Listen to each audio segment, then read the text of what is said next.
তোমাদের সামনে একটি মজাদার ভিডিও নিয়ে আসছি। তোমাদেরকে ভালো লাগলে খুব আমি কীভাবে হাতের ক্লিক করতেছি দেখো।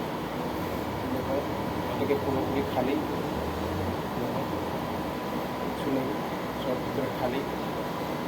এটাকে আমি এমনভাবে করবো পুরো খালি, পুরো খালি, এটা খালি, পুরো খালি, একদম খালি। পুরো এই রাখলাম, কাপড়টা নিলাম, কাপড়টা নিয়ে দিয়ে দেবো। দেখো কাপড় কিছু নেই, পুরো খালি। দেখো পুরো খালি, পুরো খালি ঢাকলাম।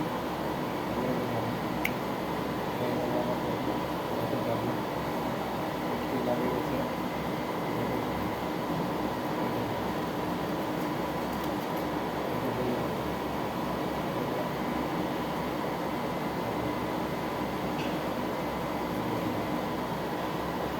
বন্ধুরা, তোমাদেরকে যদি আমার ভিডিওটি দেখে ভালো লাগে তাহলে অবশ্যই লাইক, কমেন্ট, শেয়ার করো।